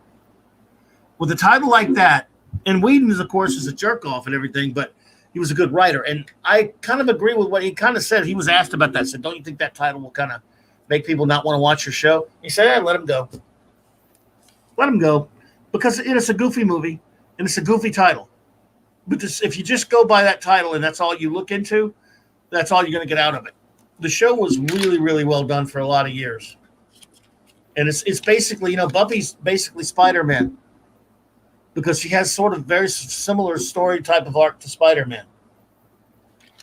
And I love that show. So, have a good night there, Too Much 77. It is nice to see you. We appreciate you coming by, hanging out. Absolutely. Take care, Too Much. Indeed. Yeah, everyone's naming all kind of, just throwing them all out there. I try to grab everyone I can to comment on there, because next week, a week from tonight, everyone, the reason why we're talking about TV shows is because Flash and I will be counting down our top 25 all-time favorite TV shows. Oh, well, Buffy is, of course, way cuter than Spider-Man. Bionic 6, dude. Hey, that video that my retro blasting pals did on Bionic 6, that was brutal. It was great for Iconicon. Did anyone see that? Wow. I never even watched Bionic 6 because but I don't need it. I don't think I heard about that one. It's a cartoon from the late 80s. Oh, okay. And my retro blasting friends, they review stuff from the 80s, like cartoons and toys and toy sets and pop culture. And we had this thing called Virtual Con last week called Iconicon. Yeah, I remember. And he did a video. Finally, they've been asking him for years and years and years to review Bionic 6. Well, he's going to be brutal. He reviews stuff in a brutal way. He's honest about it. Mm-hmm. And oh man, he was brutal on this one. But you could never have watched the cartoon and watch his like 25, 30-minute video, whatever it was, and get a hoot out of it. And it's only part one. It's because he really makes it entertaining. You don't have to see the show to watch it. The video is really entertaining. So, and of course, all of his videos are great. All entertaining. He's amazing. Clobberin, Chris Persia, and I already have put up. Oh, did you put it up? You put my top 5 already? Yeah. Well, I missed it. Let me see. Let me find my top 5 from you guys, because Pat S. also tried to predict it. And I'm not going to confirm or deny anything. The envelope, please. But they, Pat S. may hit on a couple of them that are going to be in there. Now, I'm going to bet you, if I can find them anyway, Raymond, I'm going to go out on a limb and bet you that Eric and Chris got 0 of them right. Because they're trying to be funny guys. Yeah. I can't find it, Eric. I agree with Pat S. that Adrienne Barbeau was my crush, too. Oh, God, yeah. A Maud? I will never forget when she, at the end of one show, she is in belly dancer outfit doing a belly dance as a 14-year-old kid. I was flabbergasted in a good way. I love her. Oh, she was fantastic. I love her on Maud and even in Swamp Thing. I didn't see those, Chris or Eric. I tried to find them, couldn't find them. But you could. I would like to see your predictions, because I have a sneaking suspicion that they are going to be a little bit on the inaccurate side. Janet from Another Planet. I love Mystery Science Theater 3000. Oh yeah. It just might get a mention next week. Spoiler, hint, maybe not, though. You never know. It reminded me when I was in Cleveland, we had a mid-afternoon horror show called The Ghoul. He was a protege of Ghoulardi. I don't know. And he had the whole shtick where a movie a horrible horror movie came out, and he made sound effects throughout the whole movie. It was it was Mystery Science Theater before Mystery Science Theater. Nice.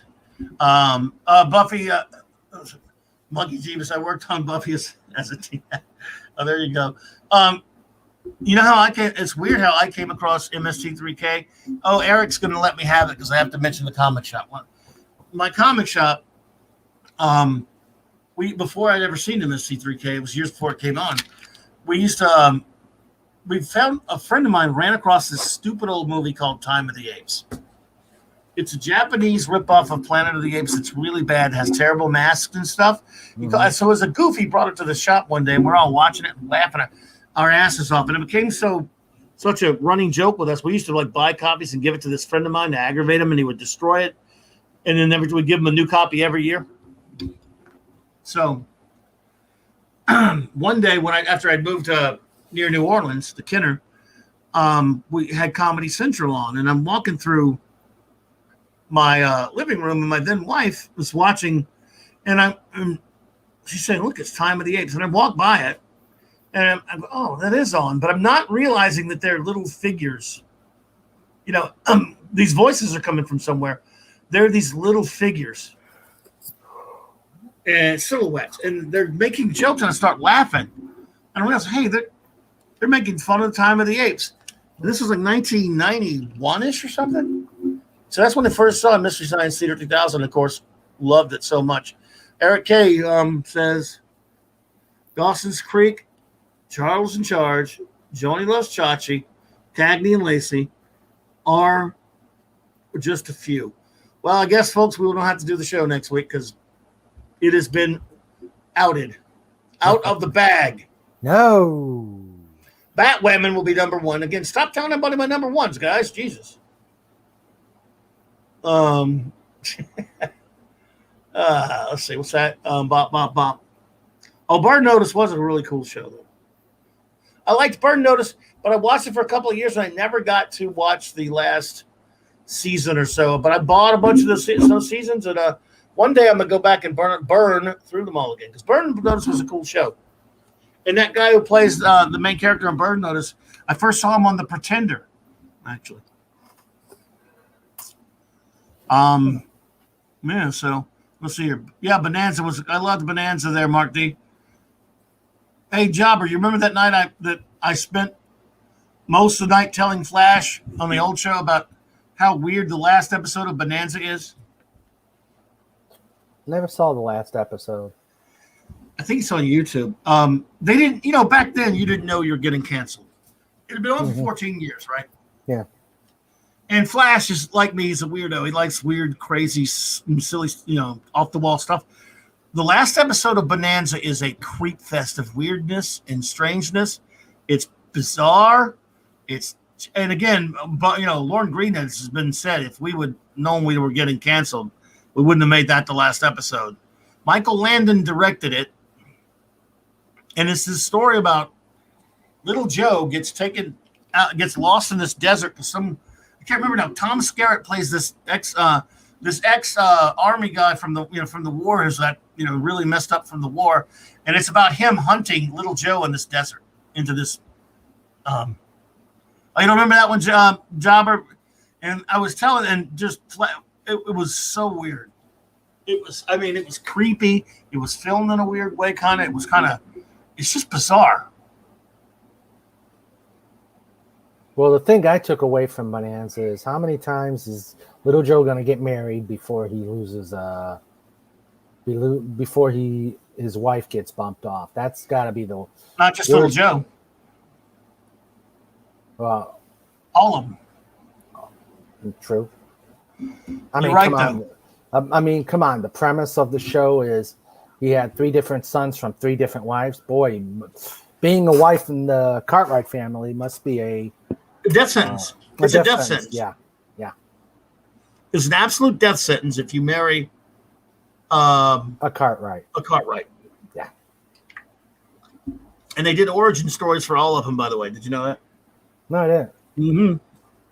Oh, by the way, funny thing about Bonanza, I've told about this before. My friend that I'm always telling you about, I've told you about tonight, who brings all of the old DVDs and stuff. A few years ago, they put Bonanza out in a nice set, finally, because they're putting them sporadically in different willy-nilly order, and it sucks. Well, so we watched he had the very first season, so we watched, I've never seen the first episode of Bonanza. The way syndication on Bonanza is they didn't really syndicate the early episodes that much at all. They just kept running the same ones over and over again. All right, everyone, this is a story of true horror. I don't know if any of you know this. If you ever get a chance to watch the first episode of Bonanza, watch it.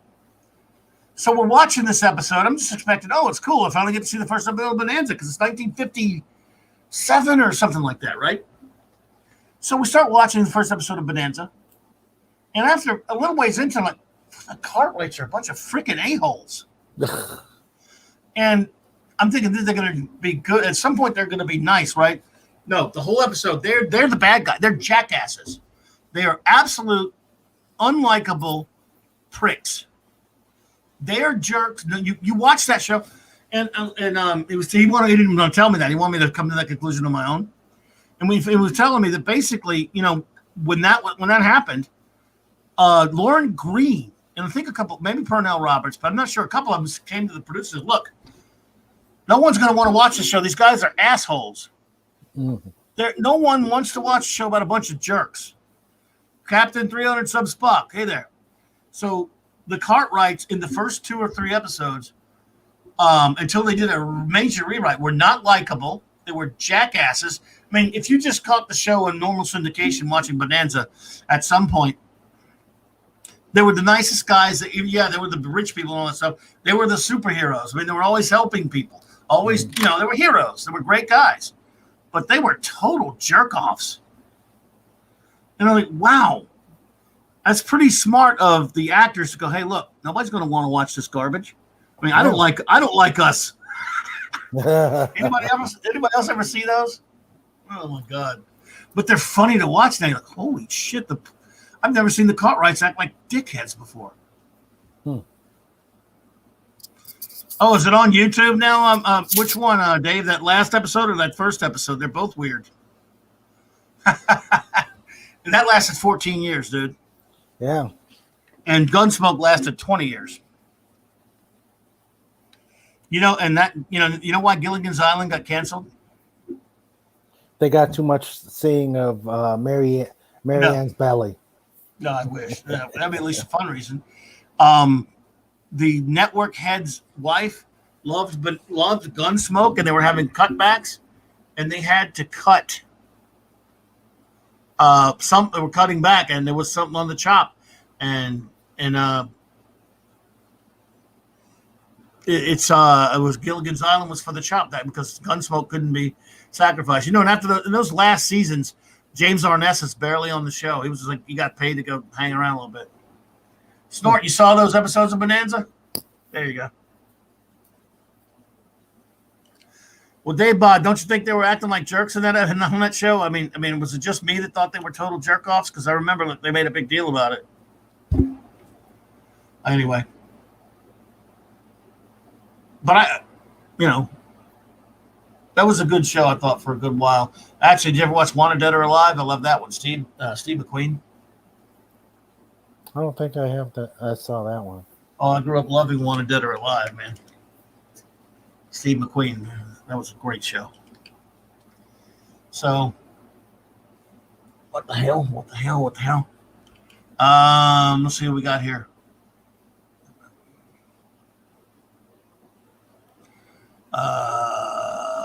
Hey.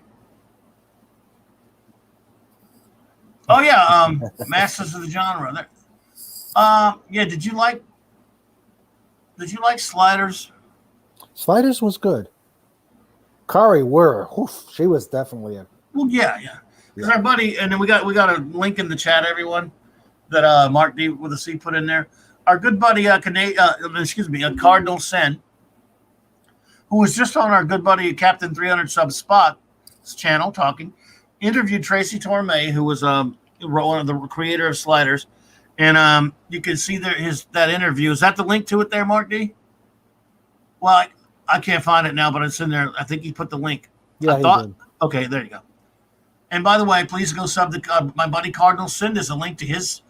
There's a link to his channel in my description below. There's also a link to Captain 300 Sub Spots channel below. Please support the channel of their wonderful channels and the channels of a lot of our different of our dear friends here on YouTube that I have linked. I got a bunch of links down there, channels for all of you to check out and stuff. My fellow YouTubers and good friends. Yeah, the monsters, of course. Well, hey there, the Nerdporio live form. What's up? Hey. Yes, Hail. indeed. Hey, you're Dolphin. That's right. King Dolphin. King Dolphin. Yeah. There we go. Appreciate that, man. Thanks, Mark. So. Dukes of Hazzard with my grandpa. Yeah. Well. Oh yeah. That you can't show that anymore. Nope. We can't show. Yes. He was related. He was Mel Torme's son. Badass. Which I'd forgotten about. I just always assumed that it was just a coincidence. But someone had asked him on the show the other night. Someone had asked him on Cardinal's show there. So yeah. Anyway, you can check out that interview with Tracy Torme. Now, Sliders, I did watch a little bit. And it was a good concept. And I remember I just didn't see it all. I didn't watch all of it, but I watched a lot of it when it was on. So, Hail Fet for Hire. Whoa, Fet for Hire. What's up? It is an honor. Great artist.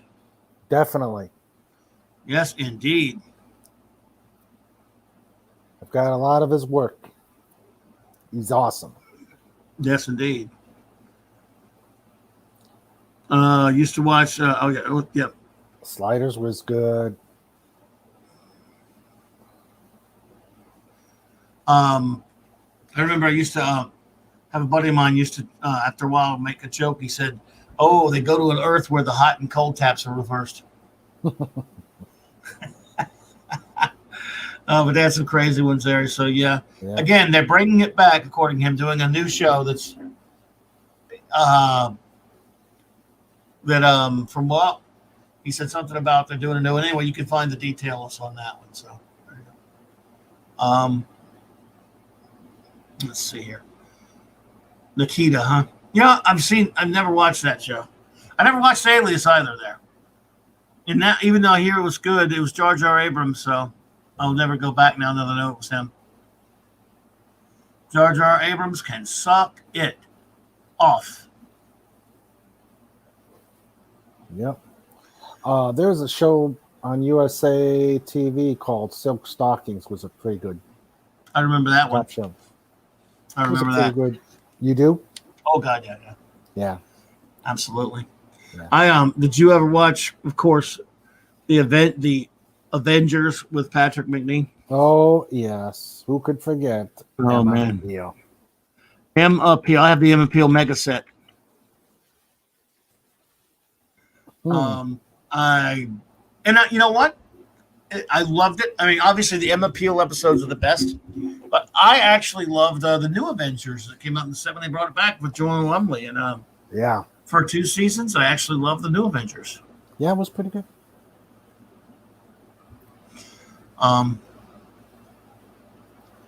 Mark D with a C, you up cruising for a bruising, boy. You think Strange New Worlds? Strange New, yeah, right. Yes, it's coming out before next Wednesday, huh? So I can watch it and say, God, what a great show. I was so wrong about all of these bad reboot people. Yeah, right. Oh, man. Yeah. No, it's not likely, buddy. Yeah. Not likely that they'll even come out. Well, it'll come out, but I won't watch it. Yeah. Duck Man. I remember that. Gene Roddenberry was weird. I get on. Well, thank goodness he was weird. I don't think you can make great TV shows and create great science fiction shows or whatever without being weird. I just don't know if it's possible. You know, Yeah. got to be a little weird to do any of this stuff. Strange New Worlds. What universe-ending threat will we face this time? The threat Cancellation. of cancellation. Yes, the universe will be canceled. Yeah. Cancel culture will be the villain, and it'll be out to cancel the whole universe. Well, again, Stephen Thompson, I don't appreciate you spoilering my list. Now everyone knows my number one. But you know My what? Mother the Car. My Mother the Car. Hey, look, let's not have any cracks about My Mother the Car. That show was before its time, and it needs to stay that way. It was bad. I have some water there. It was what did that last the whole season? That was Jerry Van Dyke, right? I think so. Yeah, And Jerry. speaking of Jerry. Mm-hmm. And speaking of Jerry Van Dyke, Dobie Gillis. Yeah. Oh, he was on that one. That's right. I thought it was Bob Denver and Dwayne Hickman. And was Jerry Van Dyke on there? Maybe not. You know who else was on Dobie Gillis?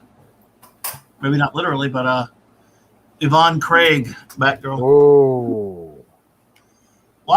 Pat S. Now you just hit me right in the. I'm not going to use the word the kids would. I love the life of Riley, and you know what? As much as I love the Honeymooners, I didn't really care much for the Jackie Gleason life of Riley. I love the William Bendix life of Riley. Oh, Janet, thank you for being here, my dear. I hope you're doing better. Much love to you. Thank you for stopping by and hanging out with us. You take care of yourself, and much love to Janet. Everyone, put a J in the chat for Janet because we love Janet. Take care, Janet. Good night. There we go. See you Saturday. There you go. Absolutely. Yeah, but I love the I put the wrong J in there. There we go. I love the William Bendix. I used to watch that with my dad all the time. The William Bendix Life of Riley. And but Jackie Gleason actually did a season of it. A lot of people don't know that.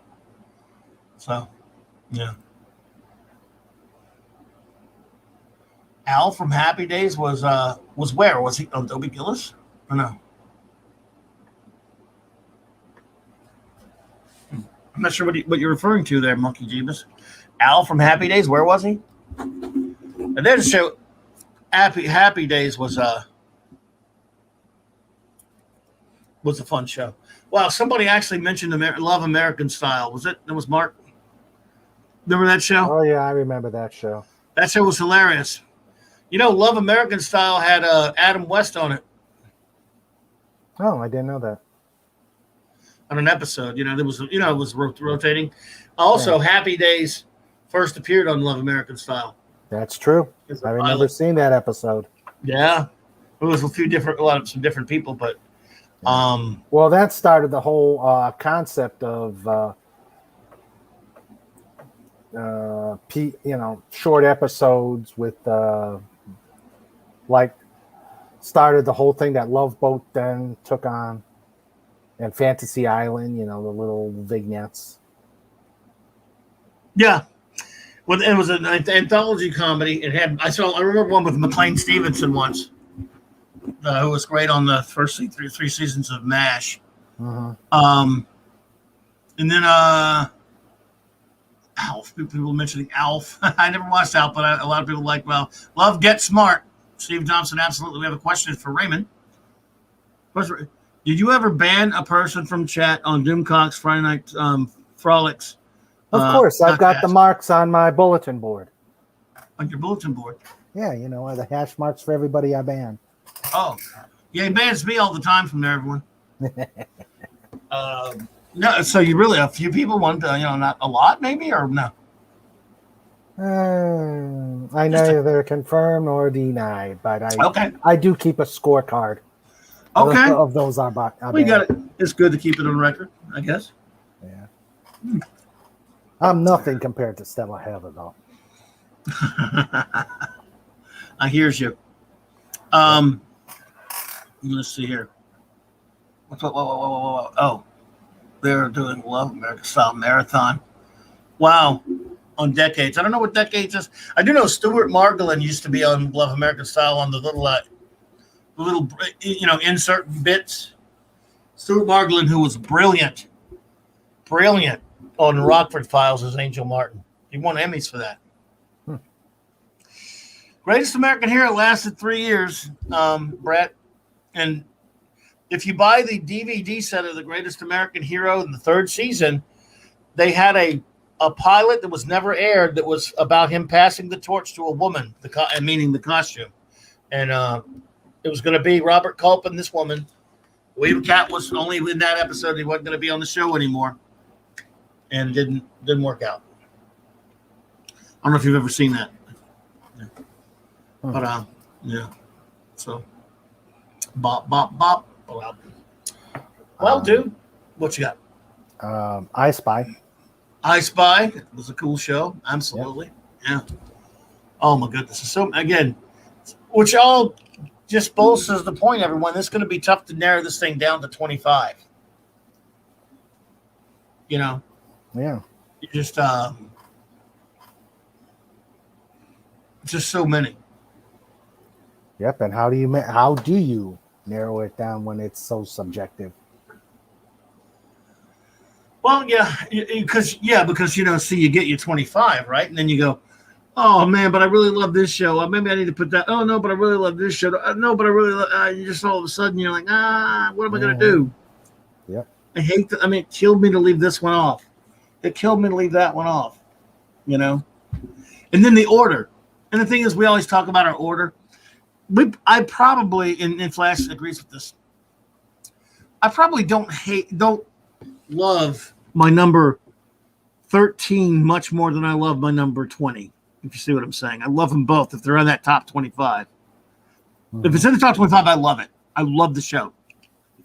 When we get into the top 10, it's rarefied air.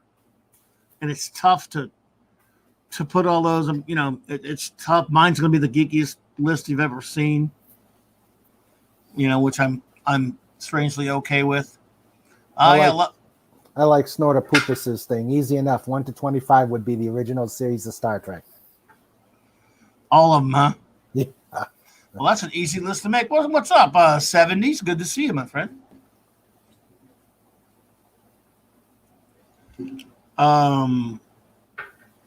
There you go. Yeah, I met many wonderful people at Doomcock streams as well, and I love Doomcock. By the way, Hail Doomcock. I'm remiss because I forgot to mention it this past Sunday.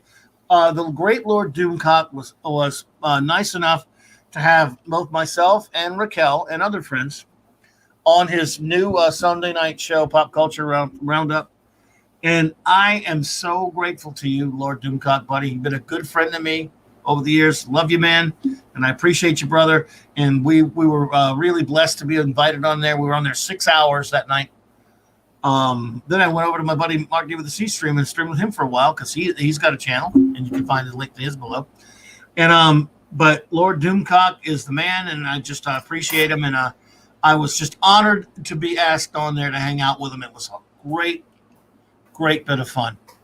Yeah, really enjoyed it. That was an epic stream. It was indeed. It was indeed, and I just appreciate it so much, So yep. Hail Doomcock. Hail Doomcock. Any closing thoughts for you? Because we just did nothing but ramble about shows and stuff. We talked about your book a little bit, but tell everyone a little bit more as we're getting out of here about your book. Of course, we're going to put the link back in there, and we'll put the link back in there. And then I'll do some show notes, and we'll get out of here. Okay. Without doing a lot of spoiling, I have 2 books out under the title The Dolphin Wars. The first one is All's Fair, and it's pretty much military-themed battles in space, a lot of intrigue, a story about a family who's involved in this. The second one is pretty much the sequel. The hero Jan raises a family and has to deal with yet another threat, and how he goes on a quest to solve it. I've got a third book in the editing process called Blood Feud, and hopefully I'll have a fourth. But from what I've been getting, people are liking it. People like the twist, the character, the development, and I hope more people get to read it and enjoy it. Well, that's fantastic. So you're getting good feedback on it, then, is what you're saying? Yeah, Well, definitely.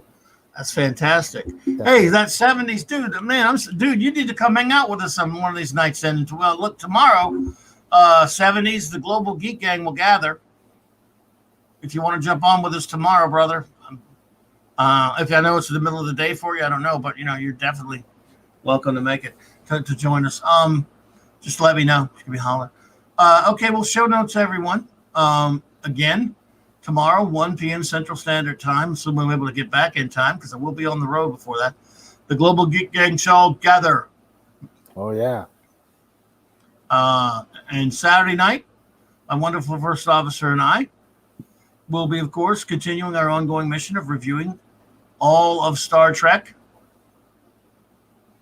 And we are now currently on, oh boy, that slog that is Star Trek The Next Generation Season 1. But we're going to get through this. We're going to get through this together, my friends. But it's a lot of fun because we have so much fun. We have so much fun doing this on Saturday nights because you were all just fantastic. You're amazing. You help us have a great time, and we really appreciate you. So there's that. And again, remember, everyone, in the far-flung future of about a month, August the 8th, 2021, we will celebrate 60 years to the day the world's greatest comic magazine, the Fantastic Four, hit stands. Yep. Fantastic Four #1, August 8th, 1961. So on the birthday and on that 60th anniversary, only Marvel Comics is not capable of celebrating this landmark adequately, so it is up to me. It is up to Clobberin Times, and I would never dream of doing it without because it's a team book, right? So I will gather my Global Geek Gang, and we shall celebrate the world's greatest comic magazine, Marvel's first family. Because August on my channel is on my old show and now on this show, it's Jack Kirby month anyway. The great king of comics, the great Jack Kirby. August is Jack Kirby month, and we're going to celebrate the king of comics all that month. And we're going to celebrate one of his greatest creations, and we'll even celebrate him meeting this dork right here in 1990. That's me. And we're going to celebrate him doing, and even because Jack's got my back. And I bought this piece of original art from him in 1986, the first time I met him. That's the only piece of Jack Kirby original art that I have. But so, hail to the king, baby. Hail to the king. Jakob Kurtzberg, indeed, Monkey Jeebus. And I love the king, love Jack. So we're going to have a great month celebrating Kirby, and that Fantastic Four celebration will be one of them. So, everyone who is here tonight, I cannot thank you enough for being here. Our wonderful friend, Arwen Avalanche, had to leave early. Beautiful ladies, Arwen and Janet had to leave, but we love you both. Thank you for being here. Catman, a.k.a. Modders, thank you for being here. The great Pat S. Monkey Jeebus, appreciate you for being here. Monkey Jeebus. Mark Deeble to see the great pal. Thank you, bud, for being here. Snortapoopas. May I? Go for it. Snortapoopas! Cuber. Cuber. No relation to Raymond Burr. The great Chris Persia. Take Buddy. care, Chris. Love you, bro. The great Eric K. Love you, man. The Bronze Surfer. We appreciate you, buddy. That 70s rock fan, Canadian Spider-Man brother. Great to see you. D. Bud Martin. Bud, all right. Stephen Thompson, you've been fantastic tonight. Appreciate you. The great Captain 300 subs Spock. Please go give him a sub and help his channel. He's got a great channel. He does a great show, and he is a cool gentleman. Let's see here. Just Joe Jobber, brother. Always a pleasure. The great Dave Bob was here. I don't have access to all the names that were here, because it's difficult to see them. Of course, Mark D. Darth Haster, Mark D. I said Mark D. Okay. But Mark D with a C always deserves another shout out. Darth Haster was here. My buddy. Let's see here.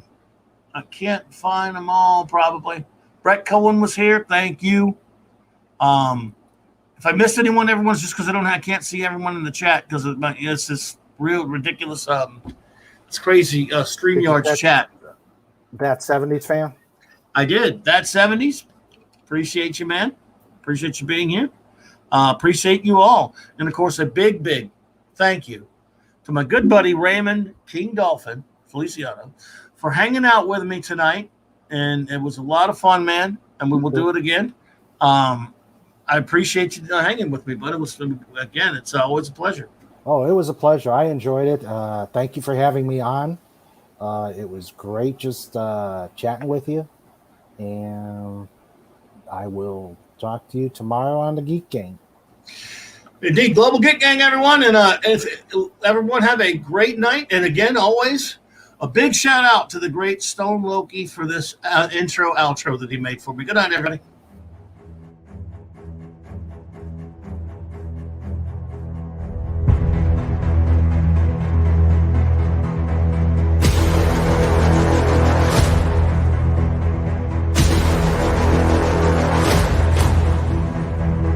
Shout out to Steve Mitchum. Yo, bro.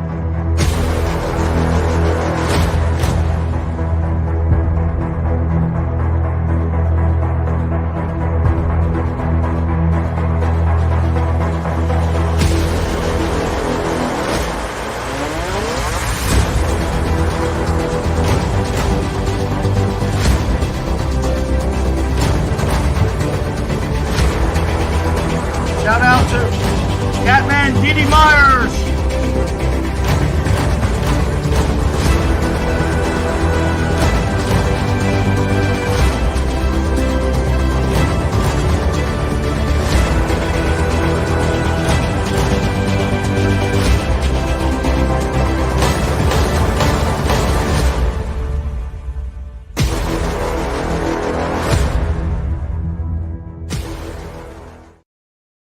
I think I forgot Catman Didi Myers and the great Steve Mitchum. Miss you guys. Anyone else? Everyone have a great night.